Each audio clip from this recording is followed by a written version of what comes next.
Hi everyone, it's Craig from the University of Applied Research and Development for our Emergency Response and Risk Management podcast. And I'm delighted to have Ashlee Delventhal with us today from the Tidal Basin Group. She is the Director of Preparedness, Resiliency and Emergency Management. Ashlee, great to see you. Great to see you. Thanks for having me on. And you have a massive storm and high winds brewing right now.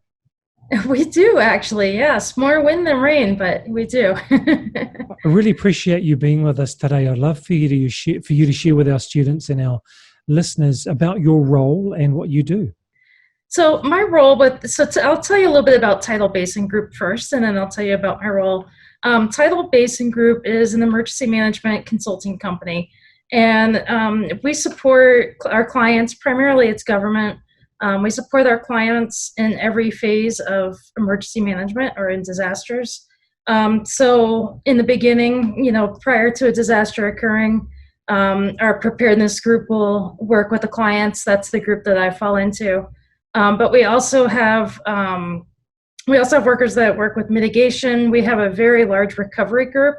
A lot of the recovery pieces is assisting with getting reimbursement from the American government for just different federal assistance to support the government's recovery after a disaster. So that's basically what we do. So for myself, again, I'm Director of Preparedness, Resiliency, and Emergency Management. So in that role, I lead a group that works with training, a lot of emergency exercises. We do a lot of plans. We work with gap analysis, anything along those lines, anything we could do to help our clients be prepared for the inevitable. And so tell us about some of the training exercises that you do with your clients. Sure. So I'll tell you about one we did recently that was really kind of fascinating. In Los Angeles is a high risk for earthquakes, as I think a lot of people probably know that. All of California is. But the last major earthquake they had was in 1994, which was the Northridge earthquake. So the city of Los Angeles has their own water department there, and their water department was concerned that a lot of that institutional knowledge had been lost from the individuals that worked this 1994 earthquake. There really hasn't been a major one that they've had to face since then. And of course, being a water department, an earthquake can, do a lot of significant damage to the infrastructure. So what we did is we went and we worked with them. It was a two-piece project. We had the retirees that worked back then in 1994. We invited those retirees back to share with us what actually happened. Because as many of us know, a lot of times you read plans, and plans are written with the best intention. But when you have a huge catastrophic disaster, things don't always go by plan. So that was really, really valuable. They were able to come back, and we did a workshop with them, and they shared with us all of their lessons learned, which was valuable to me, even though I didn't work for the water department. So after that, we took all of that information, and we put on a training and an exercise for the individuals within the water department that would be working in those functions present day. The majority of them were the people that would be out working in the field. So they're either doing the repairs themselves or they're leading the people that are doing the repairs. So we went in, we did about an hour-long workshop, and then followed that up with a tabletop exercise. And the feedback we got on it was that it was very valuable. That was great. We got really good feedback on that. And so those the people that had retired and left, that's really interesting about the institutional knowledge really does sit with people. So what have you learned from that situation to help another department or another organization to try to capture that institutional knowledge that lies in the people? Yeah, I think first of all, what they did there in Los Angeles, I think, was a brilliant idea. So anyone that's in that type of situation, I would absolutely encourage it again. I would advise my clients to do the same thing if they had that opportunity. But sometimes there just isn't that opportunity. Maybe it's been too long or different reasons it may not work out.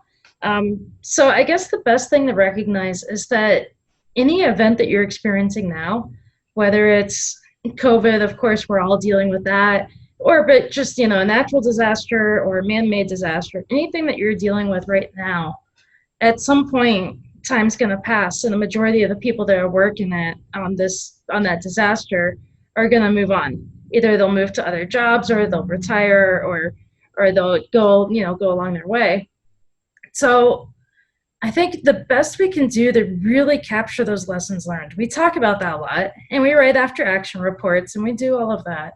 But to really leave a piece of what really happened, whether that's videos or doing real after action reports that actually get down into that, or the best thing is to set standards and processes in place based on what actually happened and not what people think should happen, and then have those processes carry on throughout the generations.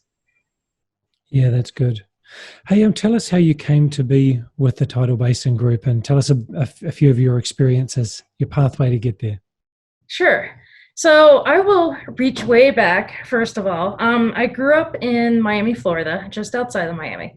And as a teenager, we had Hurricane Andrew.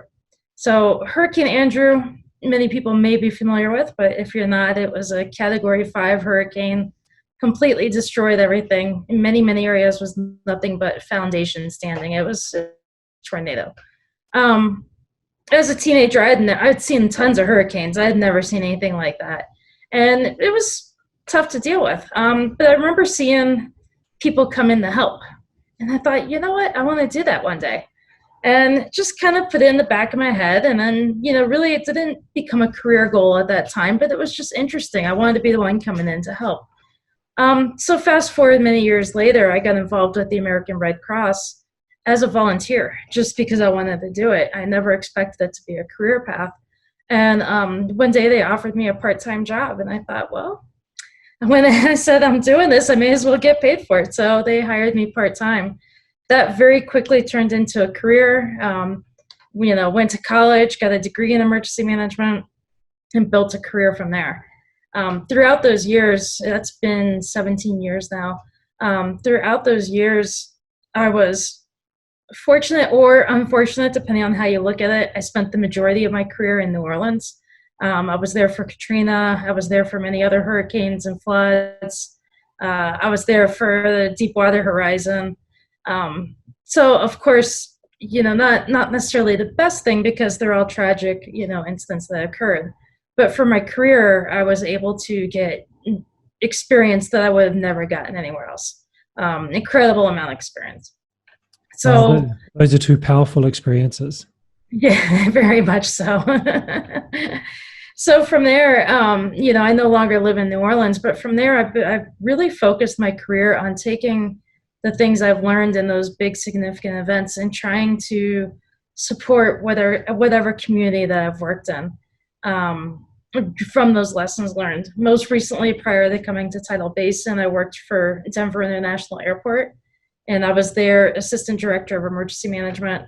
And fortunately, we didn't have any catastrophic disasters, which was a good thing, but I like to feel like I was able to build their program from the experience that I had. And now with Tidal Basin, I try to do the same thing. And I'm really fortunate because I get to work with so many different organizations and so many different clients now. Instead of just one location. So Ashlee, can you tell us a bit more about Hurricane Katrina or Deep Sea Horizon? What were some of the responses that you were able to do? I'm assuming that was with the Red Cross. Is that right? So for Katrina, I was with the Red Cross. For Deepwater Horizon, I was working for FEMA. But so during the Hurricane Katrina, our primary initial role was sheltering. That was all we did, was sheltering, because everybody was being evacuated. Everyone needed a place to stay. So that was just number one right off the bat. And sheltering way beyond our capacity, anything we could have ever imagined or tabletopped or exercised. Even though we did do exercises on that, the reality was just overwhelming. But we did the best that we could. And, that was when I really learned that we did hit a point that we just did what we had to do. The plan went out the window, the rules went out the window. It was just about taking care of the people. Not always necessarily the best approach, but sometimes you have to do that, and the people come first. Give us an example And specifically of that, how the plan went out the window and you just had to respond. so, okay, the first example that comes to my mind is there was a shelter that was open, and I had a shelter manager that was running it, and she said more people had arrived than what they had expected. There wasn't enough food because they hadn't planned on it. We had a lot of buses that would just show up and unload people that we never knew were coming. And that's what was happening to her. And she called me and she said, we just got, it was always 5 more buses. Every phone call was 5 more buses. So she just got 5 more buses. There wasn't enough food because we didn't know that they were coming. But a local church wanted to donate food. Well, typically the American Red Cross doesn't take food from outside because you're liable for the health. You don't know how it's been prepared.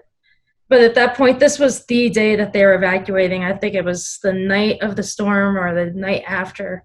And I told her, I said, do what you have to do. Don't get arrested. And I told her.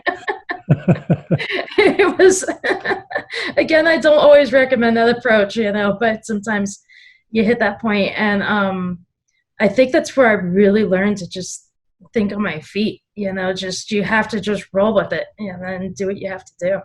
Yeah. Are there any other challenging situations when you just had to make a decision and do things on the spot?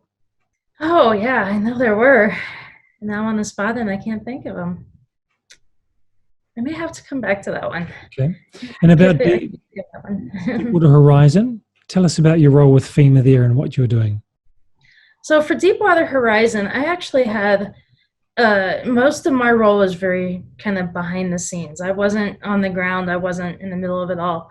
FEMA played a support role for that response. The Coast Guard was actually in charge of it. So as FEMA, we just came in to provide support for the Coast Guard.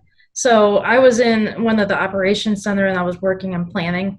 So my role with that was really tracking numbers, statistics, information, doing situation reports, writing incident action plans.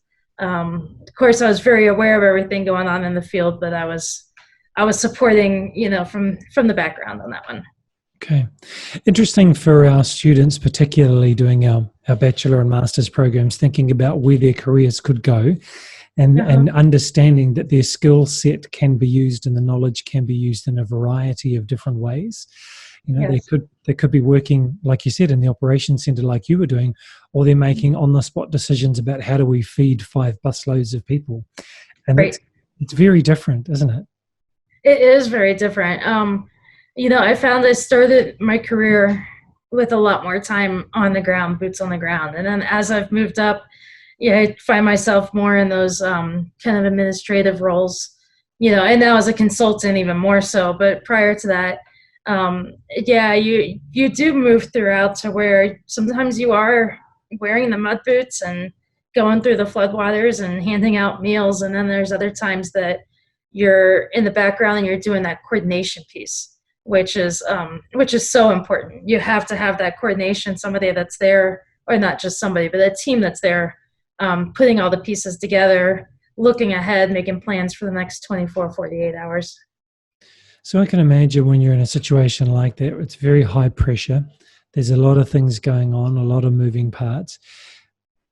During the event or directly after, how do you decompress? That was one of the most important lessons I learned. Sometimes we all, or most of us as in emergency management in that field, or safety or anything along those lines, most of us have that type A personality. So we're always going fast, right? We're always running. We need to address everything right now. We need to fix everything right now. I have to do it. There's always that, and we put that on ourselves. We put that on ourselves that we have to take care of everything right this second. One of the biggest lessons I've learned is that 99% of the time, there is nothing that can't wait 10, 15 minutes. Most of the time. Now there may be a true, we need to call an evacuation right this second because something imminent is happening. But otherwise, there is nothing that can't wait 10, 15 minutes. And the biggest lesson I learned is when I need it, and I feel like I'm at that point that I just need to take a breath, I would typically walk away somewhere. Every response that I've worked, I usually have a spot where I walk away where nobody knows where I'm at.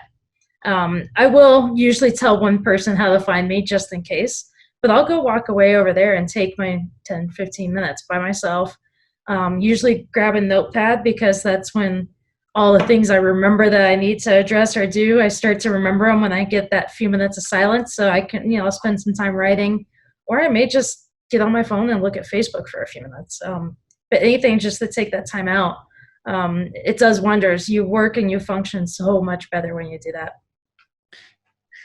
Did the Red Cross, or does FEMA, or any organization you've worked with, do they have some sort of strategies that they train you with to help you to decompress and handle the stress of those types of situations? They do. They've gotten much better at it over the years. I don't know when I first got involved 17 years ago that it was quite as strong. Now, Red Cross has always had mental health workers, and the mental health workers aren't just for the people experiencing the disaster, they are also for the people working the disaster. And with FEMA and with any type of response group, it's not unusual to bring crisis counselors in to provide some support. Some places will even bring in massage or acupuncture.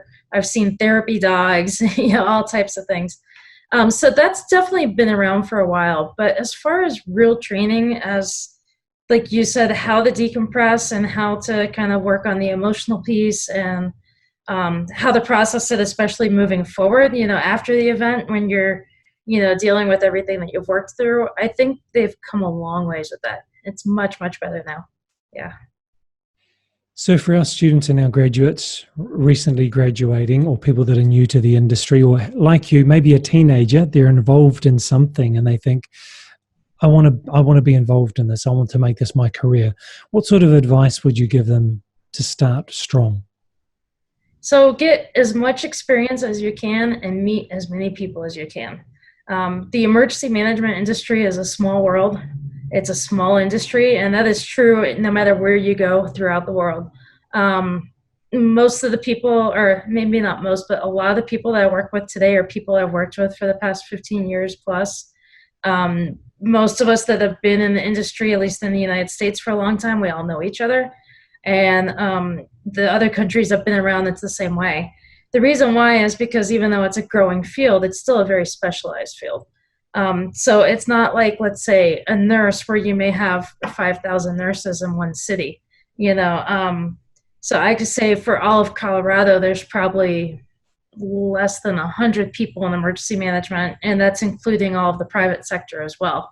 In government, it's a lot smaller than that. So you have to break into that circle.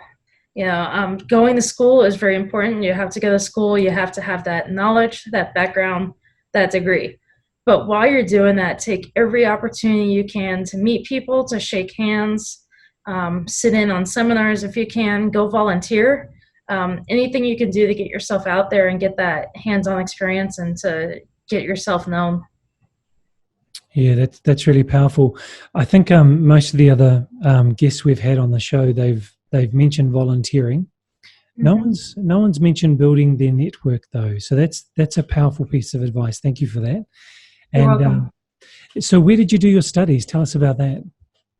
So my undergraduate degree is in emergency management. I did that at Jacksonville State University. That's in Alabama. And then my master's degree is actually, my master's degree is in aviation safety. As I developed in my career, I decided to focus my emergency management a little bit more streamlined, I guess. So I really wanted to focus on aviation. It's a passion of mine. I've done a lot of work with family assistance planning, planning for airline crashes, planning for events at airports, whether it's a terrorist attack or anything. So for my master's, I thought aviation safety was kind of a natural fit, and I did that at Florida Institute of Technology. That's in Cocoa Beach, Florida. Did you do that while you were working with Denver Airport, or before or after? I did that while I was with Denver Airport. I just finished about a year and a half ago, actually, 2018. Yeah, 2018. I think that's a really great mix, Ashlee, and good for everyone to keep in their minds that you can do the formal education at the same time while working, and you get the opportunity to see the theory in practice and test the theory in practice, right? Exactly. Absolutely. Yeah.